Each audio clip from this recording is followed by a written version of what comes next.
Her begynder Den dag regnbuen blev grå.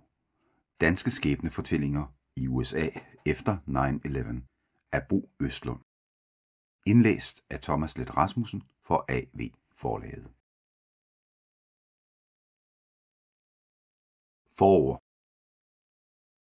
En efterårsdag i 2001, næsten samtidig med terrorangrebet på USA, udkom det anmelderroste værk For enden af regnbuen, hvor jeg fortalte ikke færre end 150 fantastiske skæbnefortællinger om danskere, som var emigreret til USA. Historierne handlede alle om danskere i alle aldre og samfundslag, men fælles for dem alle var rastløsheden i Danmark, mange af dem af forskellige årsager havde fået et anstrengt forhold til. Fælles for dem var troen på et bedre liv på den modsatte side af Atlanten, samt modet og den indre styrke til at krydse det store hav med usikkerheden og omkostningerne som rejsefælder. Og de fortalte åbent og ærligt om op- og nedture, om succes og om drømme, der bristede som sæbebobler, og om rastløsheden, rodløsheden og savnet efter de lyse midsommernetter og solsorten sang på taget. Bogen tegnede dengang et kaleidoskopisk billede af det amerikanske samfund og dets store modsætninger i starten af det nye millennium. Og jeg husker tydeligt, som det var det i går, at jeg efter 1 års arbejde med værket skrev mit afsluttende forord til bogen hjemme i min daværende hjemby Silkeborg den 10. september 2001. Dagen før terrorangrebet. Nu vender jeg 13 år senere tilbage til 12 af de 150 for at høre, hvordan det siden gik dem. Holdt drømmene? Og kærligheden? Og økonomien? Hvordan oplevede de 9/11 terrorangrebet? Og hvordan har det påvirket USA og deres eget liv? Resultatet er 1 stærke beretninger om danskere, bosat i 8 forskellige amerikanske stater. Næsten alle har de fået forandret deres liv markant siden 2001. Og mange af dem på grund af den morgen i New York, da 19 mænd med tilknytning til Al-Qaida iværksatte en række koordinerede angreb mod USA ved hjælp af 4 passagerfly. Som dengang giver også denne bog et nutidsbillede af USA. Men den viser til lige, hvor hurtigt vores liv kan blive forandret af begivenheder, vi ikke selv har indflydelse på, og hvor svært det er at gætte, hvordan livet forandrer sig, og hvilke krumspring det tager. Hvorfor det jo i virkeligheden handler om at leve i nuet, i dagen, minuttet og sekundet. Derfor er denne bog, trods alt den modstand mange af dens 12 deltagere i alderen 30-76 år har været igennem, også en livsbekræftende bog om det lys, der altid er for enden af tunnelen. Bo Østlund, Mjerryt, 1. marts 2014. Torben Clemmensen, Fort Lauderdale, Florida. Malermesterens søn Torben fra Hårby på Fyn ankom til USA i 1981, og siden er hans arbejdsliv foregået i luften.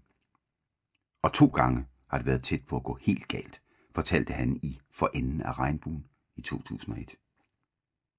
Første gang i begyndelsen af 1980'erne, hvor han fløj fragt med 2-motors propelflyver for luftfartsselskabet North Star Aviation.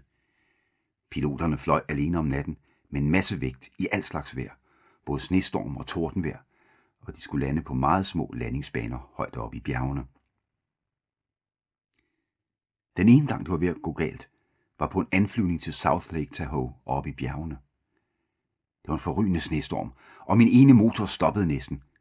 Jeg forsøgte at få gang i motoren igen, og da den endelig startede, var jeg lige ved at flyve ind i en bjergside. Så jeg kastede flyveren rundt og undgik med nød og næppe at ramme bjerget. Da jeg landede, kunne jeg næsten ikke åbne døren. Så meget rystede jeg, fortalte han i 2001. Den anden gang var det flyvelederens fejl. Jeg blev vektoret, styret rundt, og efter at have fulgt deres ordre, kom jeg ud af skyerne i en højde cirka 2 kilometer under en bjergtop, som nærmede sig. Var jeg fortsat, ville jeg have ramt bjerget 2-3 minutter senere. Men jeg var igen heldig.